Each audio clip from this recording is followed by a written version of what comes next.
بسم الله الرحمن الرحيم. الحمد لله والصلاة والسلام على أشرف المرسلين سيدنا وحبيبنا محمد وعلى آله وصحبه أجمعين. أما بعد.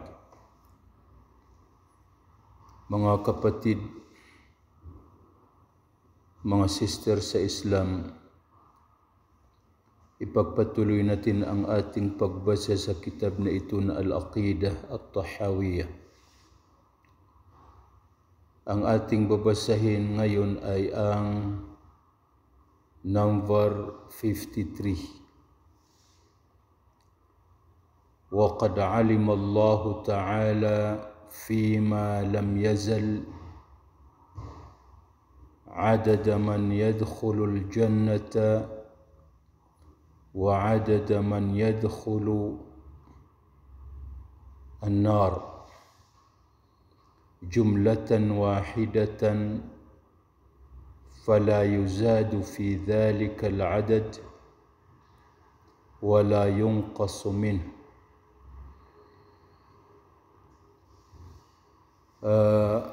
Ito ay tungkol sa pananampalataya sa tadhana. Dahil kabilang sa 6 na haligi ng iman ay ang al-imanu bil qadar. Hindi maaring maging Muslim ang isang tao kapag hindi niya pinaniniwalaan ang tinatawag na qadar. Kapag hindi niya ito tinatanggap at pinaniwalaan ang tinatawag na qadar, tadhana. Sabi niya, talagang alam ni Allah ang mga tao na makakapasok sa paraiso. Alam niya ang bilang ng makakapasok sa paraiso. Ang kaniyang pagkaalam dito ay ilm azali.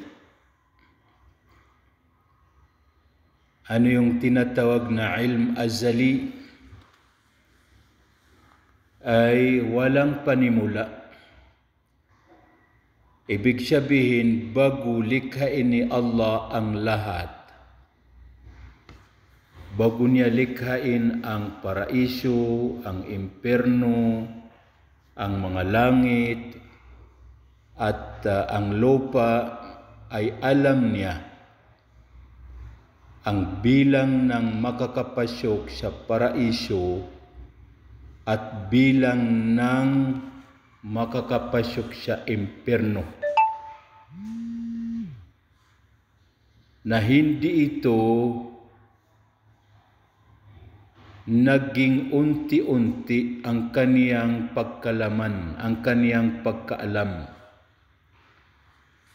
Hindi katulad ng isang tao o kaya isang nilalang na kung nalaman niya ito, ang kabuuan ng makakapasok sa paraiso o kaya alam ng tao ang kabuuan ng bilang ng bagay na ito, ay maari ito ay nalaman niya ng unti-unti hanggat nakumpleto ang kaniyang kaalaman tungkol dito. Ang kaniyang unang nalaman ay siya ang unang 10 na makakapasok halimbawa sa bahay na ito, tapos sinundan naman ng 10 hanggat nakumpleto ang kaniyang kaalaman dito. Ngunit si Allah subhanahu wa ta'ala ay hindi ganon. ito ay nalaman niya. Alam niya ito na jumlatan wahida. Hindi ito dumaan sa tinatawag na marhala o kaya by level ang kaniyang pagkaalam dito. Ito ay alam niya ito. Ito ang kaniyang sinabi na waqad alima Allahu ta'ala fima lam yazal. Hindi ito nabago. Ang kaalaman na ito. Hindi natin pwedeng sabihin na pagkalikha ng paraiso at impyerno, bago niya ito nalaman. Ang mga taong makakapasok sa paraiso, ang taong makakapasok siya o ang mga taong makakapasok sa impyerno. Hindi ito pwede nating sabihin. O kaya, hindi pa rin natin pwedeng sabihin na ito ay nalaman ni Allah paglikha niya kay Adam. Paglabas niya mula sa likod ni Adam, ang lahat ng kaniyang nilalang, ang kaniyang magiging angkan, tapos noong tanungin niya ang mga magiging angkan ni Adam, pagsagot nila, dito niya nalaman na sila o kaya ito ang makakapasok sa impyerno, ito ang makakapasok sa paraiso. Hindi ganon. Ang kaalaman ni Allah tungkol dito ay ilm azali. Hindi ito nabago at walang panimula. Alam niya ito bago likhain ang lahat. Tapos, ang mga bilang na yon na alam ni Allah na ito ang makakapasok sa impyerno at ito ang makakapasok sa paraiso, ay hindi ito mababawasan at hindi ito madadagdagan. Halimbawa, hindi natin pwedeng sabihin na ang nalaman ni Allah na makakapasok sa paraiso ay halimbawa 1,000,000. Ang 1,000,000 na ito, maari ba mabawasan? Maari ba madagdagan? Hindi ito madadagdagan at hindi ito mababawasan. Ganon din ang mga taong makakapasok sa paraiso. Halimbawa, kung ang makakapasok sa paraiso, ang kanilang bilang ay 1,000,000,000 halimbawa, ito ang kaalaman ni Allah, ito ang kaniyang nalaman, ito ang kaniyang kaalaman tungkol sa makakapasok sa paraiso, 1,000,000,000. Ano ba? Maari ba ito madagdagan? Hindi ito maaring madagdagan ang bilang na ito. Maari ba mabawasan? Hindi ito maaring mabawasan. Bakit? Kasi kung ito ay mababawasan o kaya madadagdagan, ibig sabihin, mayroong mga bagay na hindi pa nalalaman ni Allah. Ang ibig sabihin, nagbabago ang kaalaman ni Allah. Kagaya ng kaalaman ng isang tao na nababago.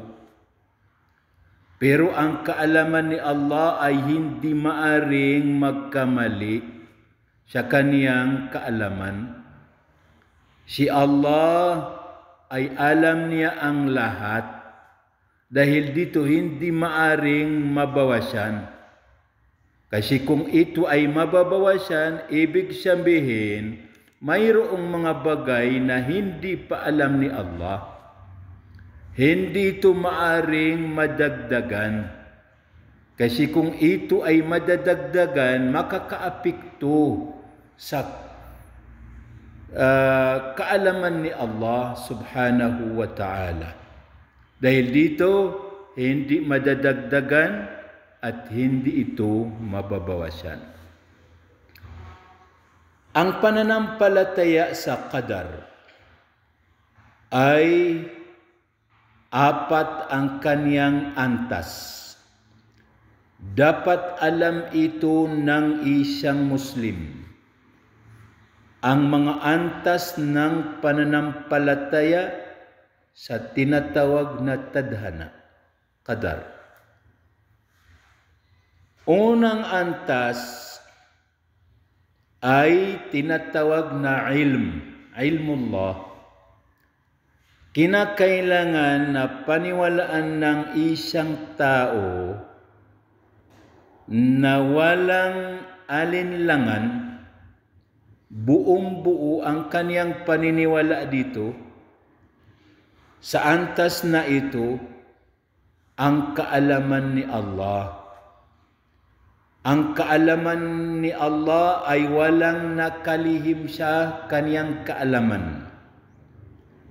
Lahat niya alam ang mga bagay na mangyayari at hindi mangyayari. Alam niya ang lahat ng bagay, ang kanilang mga gagawin at hindi nila isasagawa. Walang nakalihim sa kaalaman ni Allah subhanahu wa ta'ala. Ang sasabihin ko ngayon at sasabihin ko bukas at sa susunod na taon, lahat ito alam ni Allah. Ang aking isasagawa ngayon at bukas at sa mga nakaraan at sa susunod na mga taon, ito ay lahat alam ni Allah subhanahu wa ta'ala.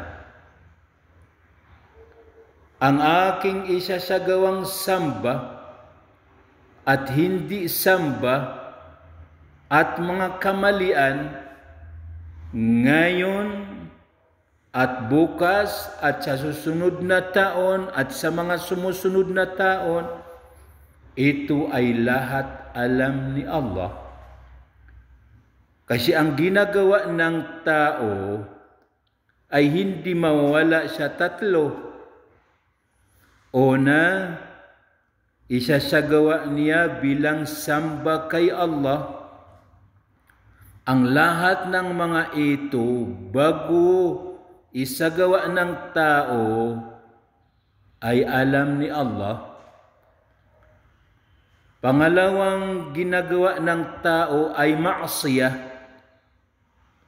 Lahat ng kaniyang isasagawa at magagawang ma'siyah at mga kamalian, ito ay alam ni Allah. Pangatlong bagay, isinasagawa ng tao na hindi samba at hindi ma'siyah. Ito ang tinatawag na mga mubahat. Ang mga bagay na ito ay lahat pa rin alam ni Allah. Walang nakalihim. Ito yung unang antas. Pangalawang antas ng iman sa qadar ay ang kitaba, pagsulat. Dahil dito,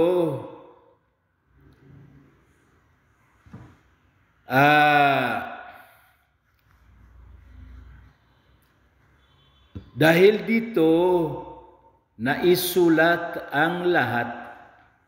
Naisulat ang lahat. Dahil alam ni Allah ano ang isasagawa ng tao ngayon at bukas at sa pangalawang araw at sa mga susunod na taon. Dahil alam ito ni Allah, kahit saan ka bilang sa tatlong bagay, kabilang sa mga samba, o kabilang sa mga kamalian maasiya, o kabilang sa mga mubahat. Dahil alam ito ni Allah lahat, na isulat ang mga bagay na ito bago likhain ang mga langit at lupa. Kasi nabanggit ito sa hadith ng propeta sallallahu alaihi wasallam na ang mga bagay na ito ay naisulat bago likhain ni Allah ang mga langit at lupa ng 50,000 taon. 50,000 taon bago likhain ni Allah ang mga langit at mga lupa. Ng 50,000 taon ay naisulat ito lahat. Dahil dito sinabi ni Allah sa banal na Quran, ma asaba min musibatin fil ardi wala fi anfusikum illa fi kitabin min qabli an nabra'aha. Walang bagay. Kasi yung dito ay sumasaklaw sa lahat ng bagay, salita, kaisipan, gawa, kahit anong uring gawa, kahit anong uring salita, kahit anong uring kaisipan. Walang bagay na tumama na kabilang sa mga musibah, kabilang sa mga pagsubok, kabilang sa mga sakuna, kabilang sa mga problema na tumama sa ibabaw ng lupa at tumama sa mga sarili ninyo, sa inyong mga sarili, kundi ang bagay na ito na tumama sa lupa at sa inyong mga sarili na kabilang sa mga sakuna, kabilang sa mga problema, kabilang sa mga pagsubok, kundi ito ay lahat nakasulat sa kitab na tinatawag na Lawh al-Mahfuz. Al-Lawh al-Mahfuz. Bago namin ito likhain sa ibabaw ng lupa, bago namin ito likhain sa inyong mga sarili, ito ay lahat nakasulat. Ang tanong, bakit ito nakasulat? Dahil sa unang antas ng al-iman bil qadar. Ano yung unang antas? Kasi naniniwala tayo na ang kaalaman ni Allah ay ilm azali. Anong tinatawag na ilm azali? Ay walang panimula. Hindi natin masasabi na ito ay nalaman niya noong nangyari. Hindi, bago mangyari ito ay alam ni Allah ang lahat. Yan ang pangalawang antas. Dahil dito kung itatanong siya atin, bakit nakasulat ito? Ang lahat ng mangyayari at isasagawa mo at hindi mo isasagawa na mga bagay. Bakit ito nakasulat? Ang tanong, ang sagot natin, dahil sa kaalaman ni Allah. Na ang kaalaman ni Allah ay ilm azali. Walang nakalihim, walang panimula ang kaniyang kaalaman. Hindi tulad ng kaalaman ng tao.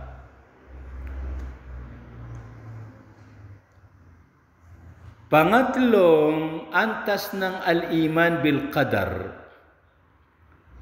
ay paniwalaan na lahat ng bagay na nangyayari at hindi nangyayari ay na ayon sa kagustuhan ni Allah. Na ayon sa kagustuhan ni Allah. Walang mangyayari na anumang bagay na wala sa kagustuhan ni Allah. At walang bagay na hindi nangyari na wala sa kagustuhan ni Allah. Lahat ng bagay na nangyayari at hindi nangyayari, ito ay dahil sa kagustuhan o kaya naayon sa kagustuhan ni Allah subhanahu wa ta'ala.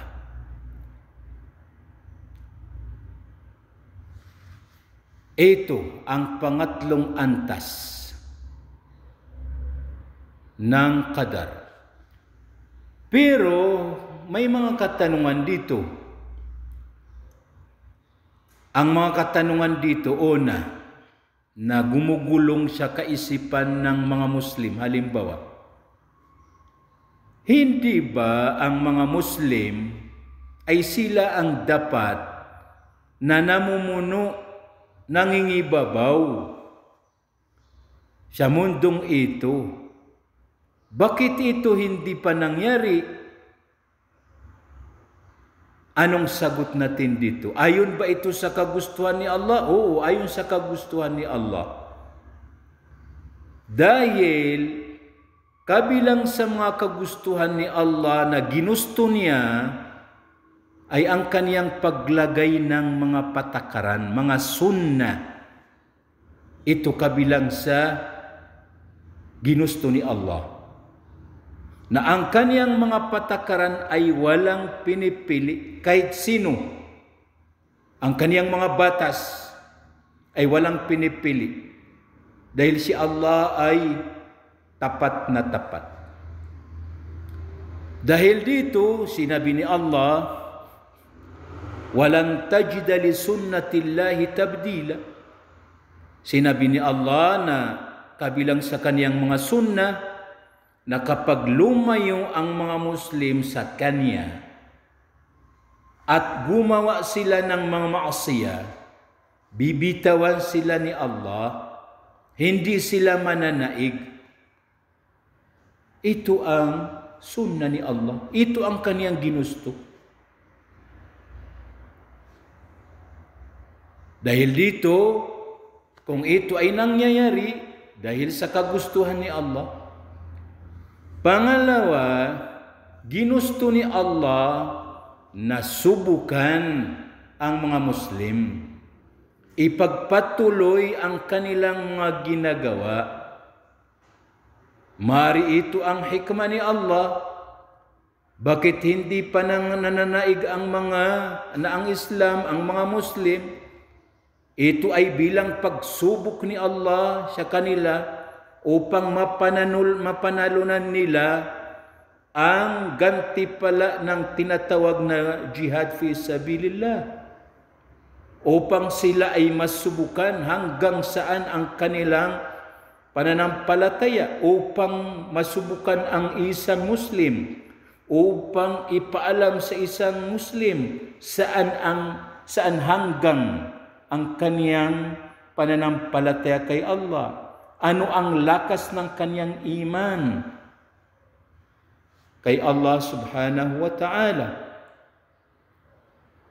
Dahil ito lahat ang nangyayari ay ayon o kaya nasa kagustuhan ni Allah subhanahu wa ta'ala.